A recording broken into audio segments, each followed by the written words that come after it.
দেখো নামিয়ে নিয়েছি।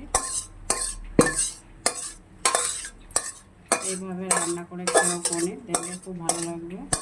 চাল, মগজ, কাজু সমস্ত কিছু দিয়ে ভালো করে রান্না করে, জানি না খেতে কেমন হবে, খেয়ে তারপরে বলবো।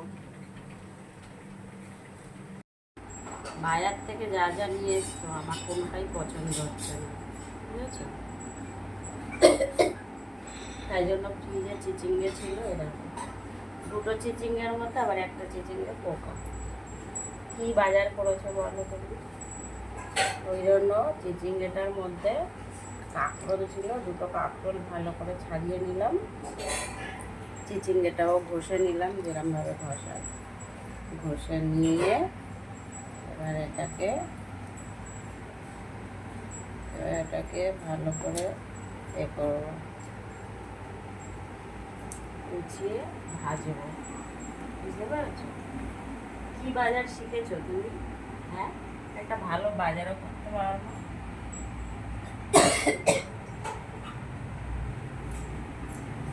আজকে রান্না হবে চিচিঙ্গে কাঁকরোল ভাজা, পনিরটা রান্না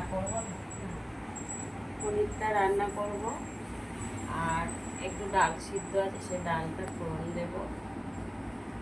এই হচ্ছে আজকের রান্না। আর দেখি আর একটা কিছু ভাজবো ডালের সাথে খাওয়ার জন্য। এই হচ্ছে খাওয়া হবে আজকের দুপুরের খাওয়া হচ্ছে এটাই। আর পনিরটা যখন রান্না করবো তখন তো দেখাবো বন্ধুরা তোমাদেরকে। আজকে বাজারটা খুব বিচ্ছিরি করেছে, আর আমার পনির খেতে ভালো লাগে না, বাজে লাগে, বুঝেছো? ঠিক আছে, চলো রান্না যখন করবো তখন দেখো। একটু কালো জিরে ফোড়ন দিয়ে চিচিঙ্গার কাঁকরোলটা ভাজছি।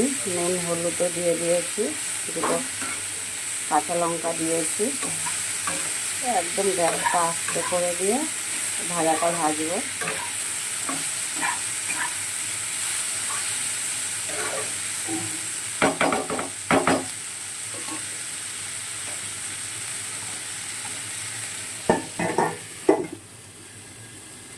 দেখো, আর আমি সব ভাজাটা আমার হয়ে গেছে, এবার নামাবো।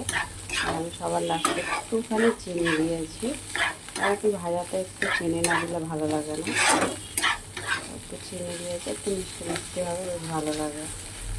ভাজাটা হয়ে গিয়েছে, এবার নামাবো। আর আমি এদিকে পনিরটা রান্না করবো বলে সব গুছিয়ে নিয়েছি। দেখো পনিরটা তো পিস পিস করে কাটা হয়ে গেছে আগে থেকে। এখানে পেঁয়াজ টমেটো কুচিয়ে নিয়েছি, একটা আলুও কেটে নিয়েছি, মাঝারি সাইজের আলু। এবারে আমি পনিরটা রান্না করব। দেখো কড়াইয়ে তেল দেওয়া হয়ে গিয়েছে, আর আমি কিন্তু পনিরটা ভাজবো না, যেহেতু ক্রিম পনির, সেই জন্য পনিরটা ভাজবো না। পনিরটা ভাজলে কী হয়, একটু রাবার টাইপের হয়ে যায়, ওই জন্য পনিরটা ভাজবো না, আমরা পনিরটা কাঁচাই রান্না করব। তো গ্যাসটা দেখো কমিয়ে দিয়েছি, তেল হয়ে গেছে। সবার প্রথমে আমি আলুটা ছেড়ে দিচ্ছি।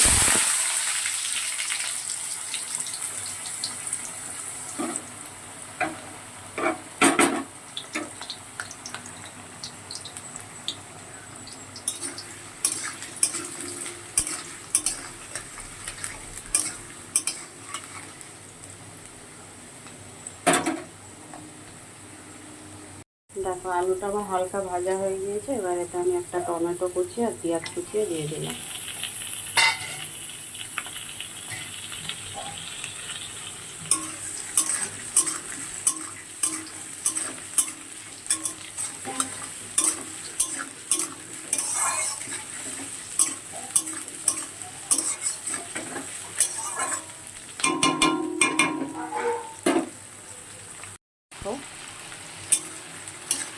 পনিরটা রান্না করার জন্য আলু পেঁয়াজ টমেটো যেটা দিয়েছিলাম কড়াতে, সেটা কিন্তু আমার ভাজা ভাজা হয়ে গিয়েছে।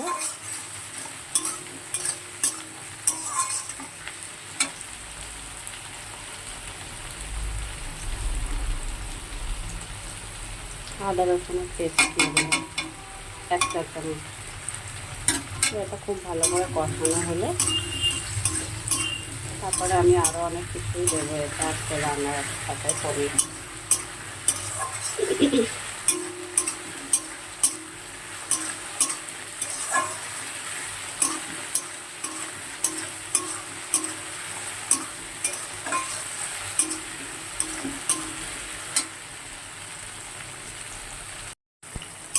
দেখো মশলাটা মশলা কষানো হয়ে গিয়েছে, এবারে আমি এটা দেবো হচ্ছে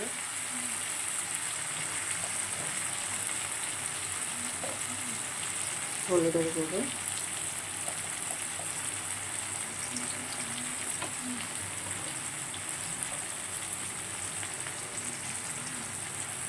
লঙ্কার গুঁড়ো আর পরিমাণ মতো লবণ দিয়ে দিয়েছি আমি আগে থেকে।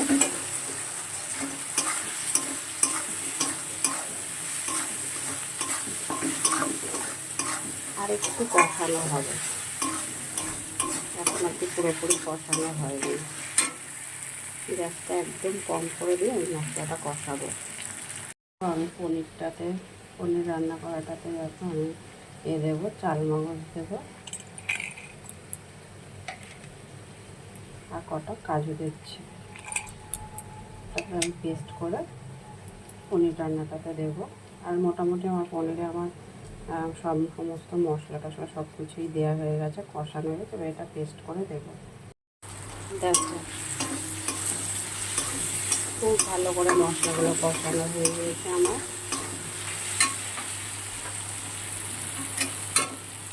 মিক্সিতে যে কাজু আর এটা চাল মগজটা পেস্ট করেছিলাম ওটা দিয়ে দিলাম।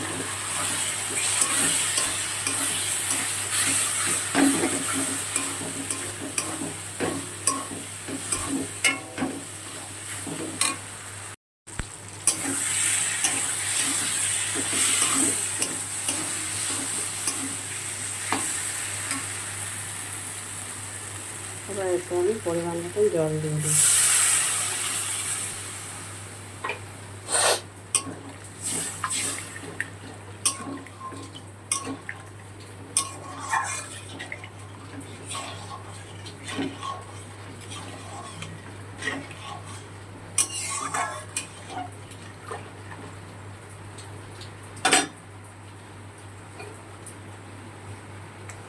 পনিরগুলো দিয়ে দিলাম।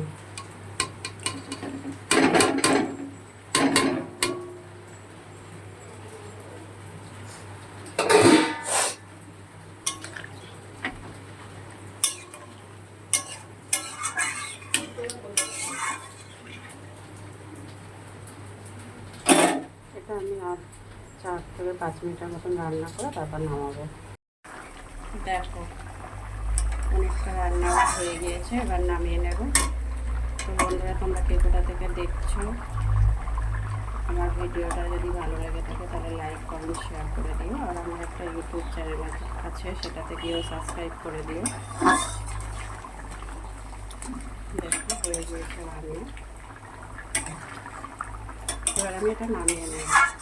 আমি প্রায় তরকারিতে জলটা দেওয়ার পরও আমি প্রায় 5 মিনিট রান্না করে নিয়েছি করার পরে। আর আমি কিন্তু আজকে পনিরটা না ভেজেই রান্না করেছি। এবার নামিয়ে নেব।